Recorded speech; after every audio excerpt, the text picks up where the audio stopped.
freestyle kwangu ni maisha. Ni maisha kwa sababu freestyle ndo life langu, yani ndo kila kitu katika maisha yangu kwa hivi sasa na tangu naanza, kwa sababu freestyle ndo nafanya nakula, nalala, naishi na maisha yangu yanaendelea kupitia show na nini na harakati mbalimbali, lakini freestyle ndo kitu ambacho maisha yangu. Freestyle sio ujanja.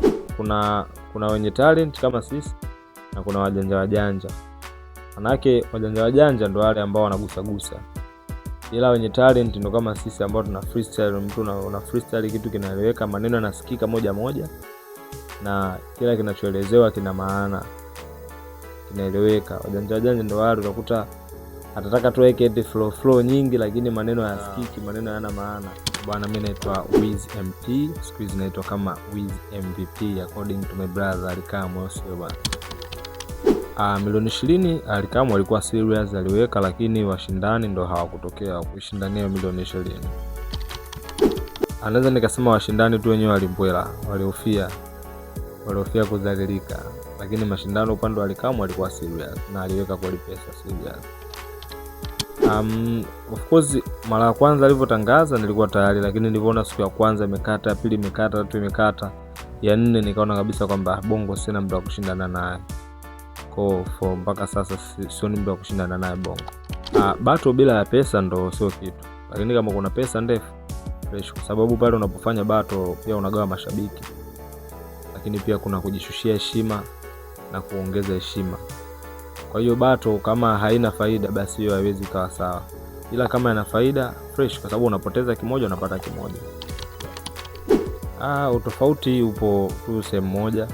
Zamani ilikuwa nikifika sehemu mpaka mtu anisikie ndo anaweka tension, lakini sasa hivi mtu akiniona tu anakuwa na vibe na mimi, anakuwa na shangwe.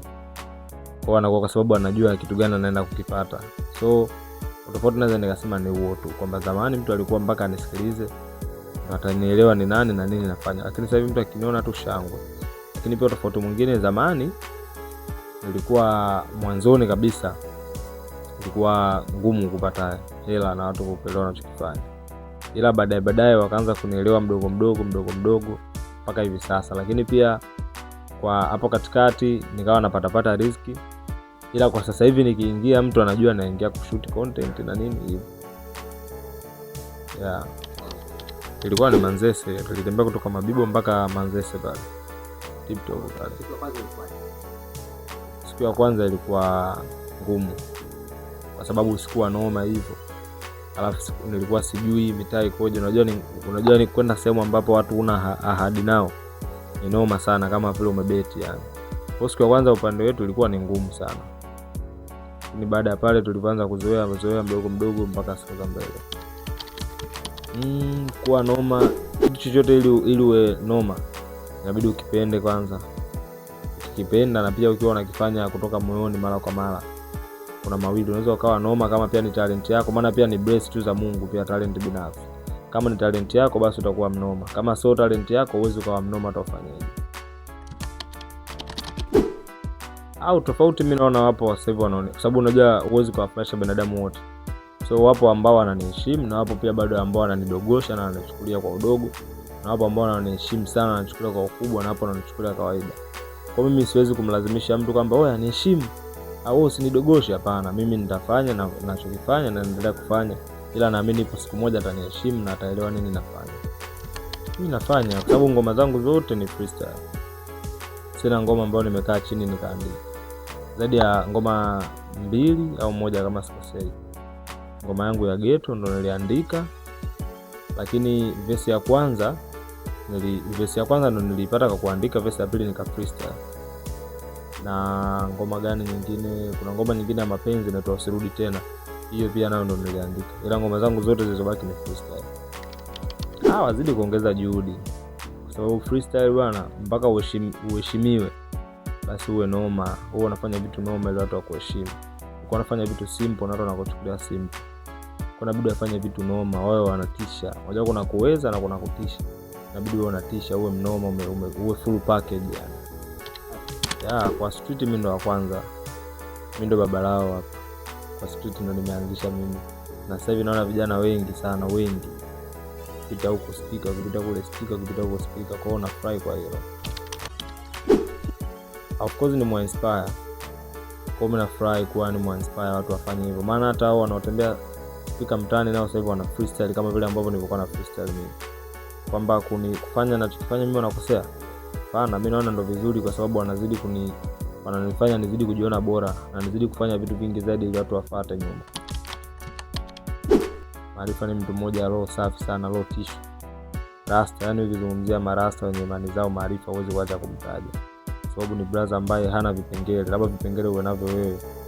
Anakusikiliza na pia anakushauri chochote. Na sehemu ambapo unahisi umekwama ukimwelekeza, fresh amenyoka ana kona. Kama ndio, kama hapana. Maarifa mimi ni my brother. Maarifa tangu tumefanya ile project, before hatukuwa na ukaribu, lakini tangu tumefanya ile project ndio tukaanza pale kuwa karibu na tupo tuna ukaribu na mpaka hivi sasa. Sembo Tisigwa. Hiyo sio vita, sababu muziki unahitaji competition. So hiyo sio vita na wala wasichukulie kwa ubaya wala nini. Ila sisi tunafanya kuprove kwa wale ambao wanakosoa kazi zetu majenzi. Lakini sio vita kwamba kusema ni kwa ubaya sijui nini, hapana. Ni kazi tu kama kazi nyingine. Yaani vizuri mno. Utofauti kati ya rap na hip hop sidhani kama kuna tofauti kati ya rap na hip hop. Waachana na hizo fikra na ndo tunarudi kule kwenye kuleta mambo yale ya msingi kwamba hip hop inabidi uwe mbishi, uwe mgumu, sijui nini, video shoot upo tumbo wazi nini, unatoa dongo sijui. Mambo yanabadilika, wakati unabadilika. Kwa hiyo wanaongangania hizo habari waachane nazo. Kwenye hilo mimi siwezi nikakaa upande wa nani wala wanani, kwa sababu huenda amewaona wakiwa wanakula ugali na nyanya. Kwa hiyo siwezi nikambishia au nikamkosoa kwa sababu mimi sijaona. Kwa hiyo huenda aliwaona mabrother wanakula ugali na nyanya ndio maana akasema. Kwa hiyo no comment.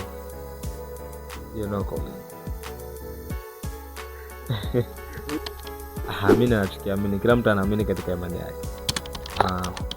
Nikipewa nafasi niwashukuru watu watatu waliofanya mimi niwe hapa. Kwanza kabisa nitamshukuru mama yangu. Pili nitamshukuru mwanangu Pop D9. Pia watatu nitashukuru wadau wote ambao wamenisupport mpaka mimi kufika hapa. Mimi cha kumshauri kama anasoma asome kweli kweli. Na pia kama amemaliza shule asitegemee muziki moja kwa moja kwa kipindi anaanza. Kwa sababu chochote mwanzo ni mgumu sana. Kwa hiyo ndio maana tunasikia vijana wengi sana wanapotea njia. Wale ambao wanategemea muziki mitupu, wengine wanabadilika. Wengine ndio hivyo, magolikipa wanatoka golini na nini vitu kama hivi. Kwa hiyo kikubwa tu apambane. Kama ana mission nyingine atafute afanye na muziki aufanye. Mpaka pale Mungu atapomuonesha nuru kwenye upande wake wa muziki. Kwenye kuanza uongo. Mimi naamini kwenye muziki, lakini kwenye kuanza uongo lazima kwanza ufanye na michongo mingine, kwa sababu muziki unahitaji pesa. Video inahitaji hela, studio inahitaji hela, ukarekodi kwa hela. Ukiachia ngoma inabidi uipromo hela. Kwa hiyo muziki ni hela. Kwa hiyo mwanzoni unatoa, muziki ni kama kubeti. Kwenye kubeti kuna mawili, kupata au kukosa. Kwa hiyo unatoa. Ukitoa ukikata tamaa ndo umekosa. Ukiendelea kukaza pia haimaanishi kwamba usipokata tamaa ndo utapata, hapana. Kuna mawili tena, ukakose au upate. Of course mimi ndio maana nasema wasitegemee tu muziki mtupu, kwa sababu mimi so mwenyewe vyote navifanya mwenyewe au nimeweza kuvifanya mwenyewe. Kuna wadau ambao wanasupport pembeni. Umeona? Wadau hapo ambao pembeni wanasupport kama bibi mkubwa wangu. Umeona bana? Wife wangu ule na watu wengine wanasupport hapo, wanasupport wadau. Kwa hiyo ndio maana nasema yani asitegemee tu muziki mtupu. Unaweza ukarekodi hiyo ngoma fika kushinda kuishoot. Kwa hiyo hata mimi mwenyewe nina magoma mengine hapo ndani yana miaka 2 mwaka. Bajeti zake ni nzito mno. Kwa hiyo anakaa tunasubiri muda wake bado. Ila naamini ipo siku mambo yatakaa sawa. Kwa hiyo mimi hivyo vitu kumaintain sio mwenyewe. Sikuweza mwenyewe, kuna watu pia ambao hapo wanatia uzito. Mimi nimeona. Of course unajua sio kila msanii kwamba hajatulia. Sio kila msanii kwamba ana mambo mengi. the way tu mwenyewe akili yako na uaminifu unaomuonyesha mtu ambaye unaishi naye, na pia lifestyle yako jinsi unavyoishi. Mimi ukiangalia hata lifestyle yangu sikuwahi kuoneshaga huko nyuma, hata kama ndizo yani mambo za madem na nini ya kuposti kufanyeje. Kwa so mtu wa bata, so mtu wa club, ila anafanya muziki, unakuta naenda club kwa sababu nimehitajika kwenda club wa muda. Kwa hiyo tu ni uaminifu tu binafsi mimi ninavyoishi. Pana kwa sababu anakuwa na tamaa. Unajua wasanii, unajua wadada wengi wa mjini huwa wanapenda fame, wanapenda tu mtu akimwona labda smart na nini, sio, unanielewa? Kwa wasanii asilimia kubwa unakuta ni fame na wengi wao ndo smart, pamba na nini hivyo. Kwa unakuta wadada wengi wanakuwa DM za kutosha, na wengine wanaamini kwamba eti mtu akiwa msanii ndo lazima apate mshangazi, sijui mlee, apate sijui nini. Ndio maana unakuta anakataa, mimi sina mahusiano, sina nini, akiamini kwamba akisema eti yeye ana mahusiano atakosa mshangazi, kwa mimi atakosa mademu, atakosa na nini. Kwa hiyo ndio maana anasema wewe anakuwa na tamaa, hatu wewe mwenyewe anakuwa sio mwaminifu. Ila mwingine unakuta ni kweli hana, na ndo wachache kama hao, wengi kama hao wanatuponza wachache ambao tumenyooka. Afu Sembo mbona hapendi mshangazi mwanangu? Sembo kanyoka kama mimi, ana kipengele. Labda kipengele uje nacho wewe tu ushemeji. Mwanamke anayekuja hapo aje na kipengele yeye tu.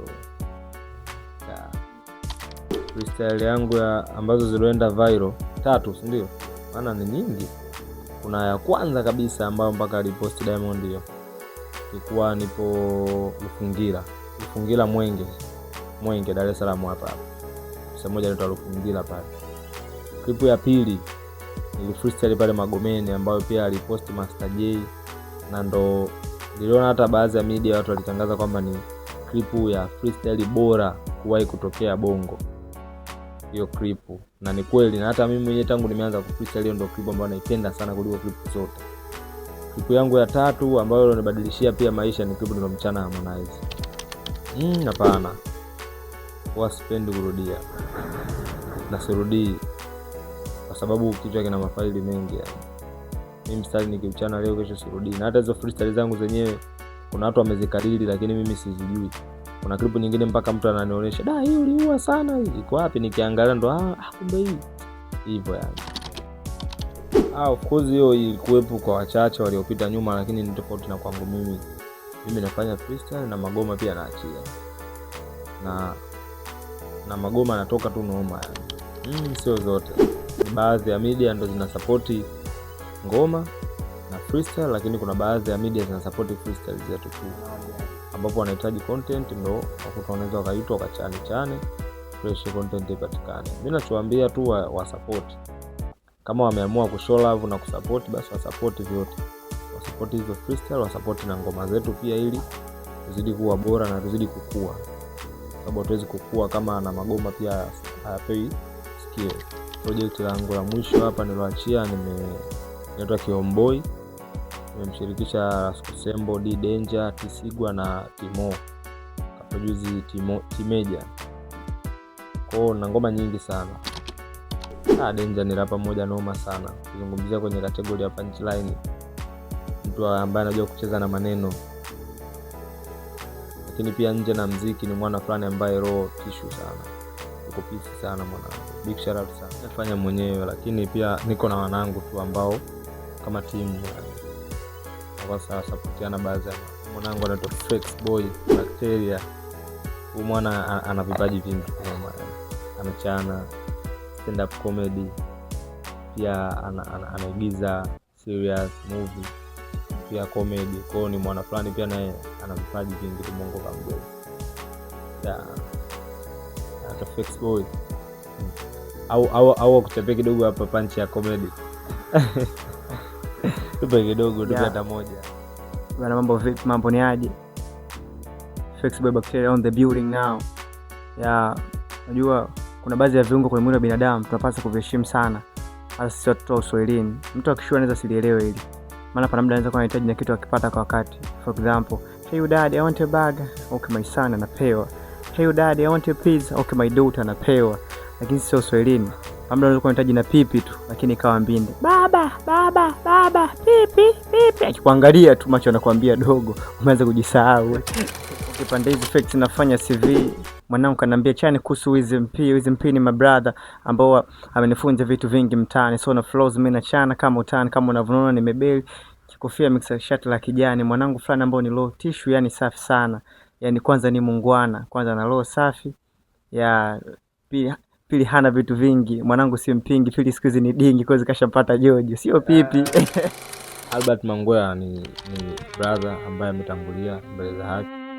Kwa sure mimi sijawahi kumfaidi, yani kumshuhudia akifanya mabala yake ma freestyle na nini, lakini tumekuwa tukiambiwa watu kwamba brother alikuwa noma, alifanya mabala na nini, lakini magoma yake yapo mpaka hivi sasa na tunasikiliza na tunaishi nayo. Lakini kwenye upande wa freestyle tangu aondoke hakuwahi kutokea mtu ambaye alokompewa naye au mtu ambaye alikuwa ni zaidi yake au alikuja kuziba pengo lake.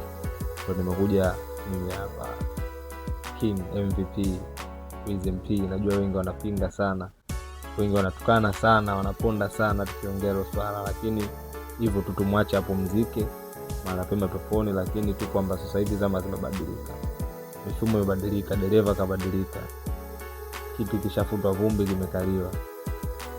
Mimi nachukulia kawaida kwa sababu wanafanya nizidi kuongeza bidii na kufanya mengi zaidi, mpaka ipo siku moja watasimama na kukubali na kusema kwamba kweli dogo una deserve, kwa sababu hata nilipokuwa sio hapa, na naamini pia hapa yenyewe nitazidi nitasogea na nitafanya mengi zaidi, na nitaiwakilisha vyema Tanzania kwenye upande wa freestyle. Kama nimeweza kuitoa freestyle kuonekana michano fulani tu ya kiuni loko, kuifanya freestyle kuwa biashara na freestyle kuaminika sasa hivi, basi mimi naamini nitaweza pia kuifanya ivuke kimataifa na kufika mbali zaidi freestyle ya TZ.